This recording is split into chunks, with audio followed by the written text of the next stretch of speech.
या कामगारांना 9,000 रुपये पगार घ्या, अन्यथा अर्धे कामगारच कामावर घेऊ, अशा पद्धतीची धमकी नवीन आलेले नगराध्यक्ष उपनगराध्यक्ष यांनी दिलेली आहे. त्यामुळे आम्हाला या सर्व कामगार बांधवांना आज भीक मागो आंदोलन करण्याची वेळ आलेली आहे. गेल्या 15-20 वर्षापासून हे सर्व कामगार बांधव औसा शहराची स्वच्छता करण्याचं काम, या शहराची घाण काढण्याचं काम करत आहेत. यांना गेल्या जून-जुलै पूर्वी महिलांना 7,000 रुपये आणि पुरुष कामगारांना 9,000 रुपये अशा पद्धतीचे वेतन पगार या नगरपालिकेकडून दिला जात होता. गेल्या जुलैमध्ये आम्ही याच्या संघटनेच्या माध्यमातून पाठपुरावा करून या कामगारांचा थोडा बहुत पगार वाढ करण्याचं काम केलेलं आहे. ज्याच्यामध्ये महिला आणि पुरुष असा जो भेदभाव होता तो नष्ट करून सरसगट सर्व कामगारांना 12,500 रुपये देण्याचं काम गेल्या जुलै-ऑगस्ट पासून झालेलं होतं. नोव्हेंबर-डिसेंबर मध्ये नगरपालिकेच्या निवडणुका झाल्या आणि या निवडणुकीमध्ये राष्ट्रवादी काँग्रेसच्या माध्यमातून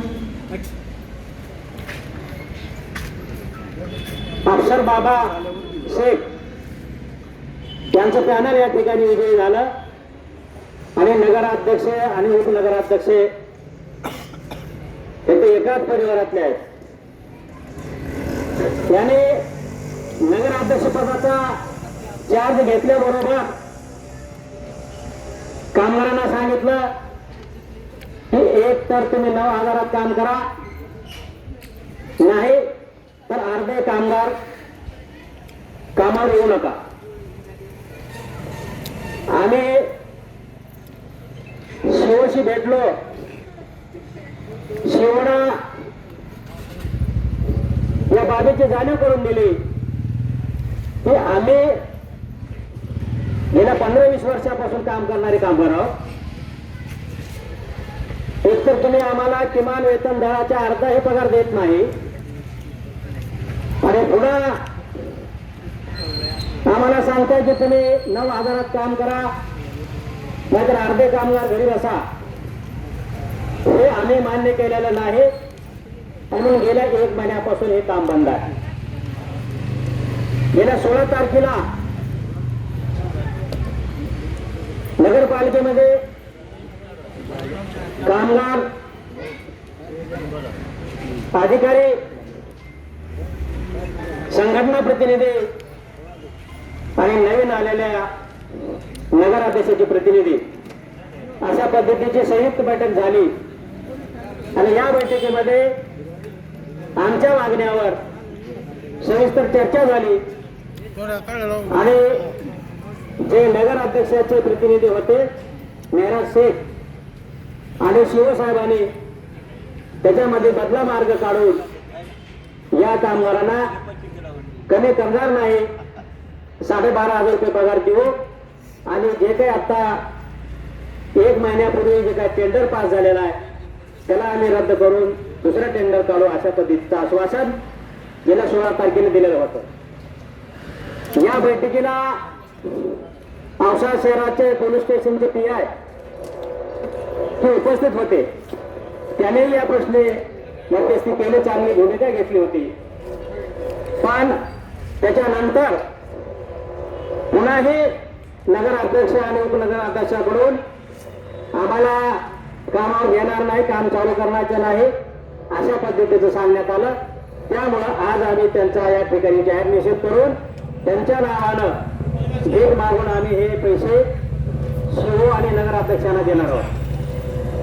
खरं म्हणजे अक्षर बाबा शेख यांना माझं नम्र आव्हान आहे की आपण रात्री 12 वाजता एक पोस्ट टाकली, या कामगारांच्या भीक मागू आंदोलनाला माझा पाठिंबा आहे आणि हे सर्व आंदोलनकर्ते भारतीय जनता पक्षाचे आहेत आणि भारतीय जनता पक्षाने नगरपालिकेला दिवाळीत काढलेला आहे.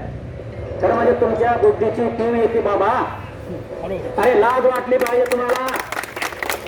यापूर्वीच्या काळामध्ये नगराध्यक्ष कोण होता? अक्षर बाबा.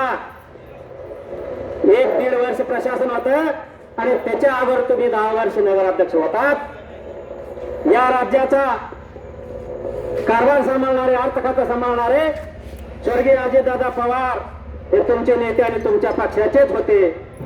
दिवाळखोरीत कुणी काढली नगरपालिका? अरे बाबा, दिवाळखोरीत काढली तुम्ही आणि आता आमच्या कष्टकऱ्याच्या श्रमिकांच्या घामाचं दामावर तुम्ही मजा मारणार आहात का? या पुढं खबरदार, या घराचा, या सगळ्या आमच्या भगिनी आहेत, ते सर्व आमचे कामगार बांधव आहेत, यांच्या आशीर्वादावर प्रेमावर ही नगरपालिका चालवा. अन्यथा आमच्या एकेका भगिनीच्या घामाचा श्रमाचा तुम्हाला शाप लागल्याशिवाय राहणार नाही. तुमची राजकीय करिअर बर्बाद झाल्याशिवाय राहणार नाही. हे आज आम्ही तुम्हाला निर्वाणीचा इशारा देऊ. एवढ्यावर जर आपण नाही थांबलात, अखिल महाराष्ट्र जनरल कामगार संघटना महाराष्ट्रभर काम करते. ते कोण्या पक्षाशी आम्ही संबंधित नाही, आम्हाला राजकारणाचं काय देणं घेणं नाही. आम्ही मागतो आमच्या घामाचा दाम, आमच्या हक्काचं कष्टाचं मागतोय. या राज्यामध्ये या श्रमिकासाठी, कामगारासाठी अनेक कायदे आणि योजना झालेल्या आहेत. तुम्ही कायद्यापेक्षा मोठे नाहीत बाबा, हे लक्षात घ्या. ज्या कामगारांनी तुम्हाला निवडून आणलंय तेच कामगार तुम्हाला धुळीला मिळाल्याशिवाय राहणार नाही, हे लक्षात घ्या. आणि या पुढं या कामगाराला जर तुम्ही टॉर्चर केला, तुम्ही मोर्चा काढला, भीक मागितलात, ब्लॅकमेल करायचा प्रयत्न केला, खबरदार, या जिल्ह्यामध्ये तुम्हाला आम्ही फिरू देणार नाही. तुम्ही आम्हाला भारतीय जनता पक्षाचे समजा, अजून कोणाचे समजा, त्याच्याशी आम्हाला काही देणं घेणं नाही. ज्या ज्या पक्षाने किंवा ज्या ज्या संघटनेने या आमच्या आंदोलनाला पाठिंबा दिलेला आहे त्याचा आम्ही पाठिंबा घेणार, त्याचं आम्ही स्वागत करतो.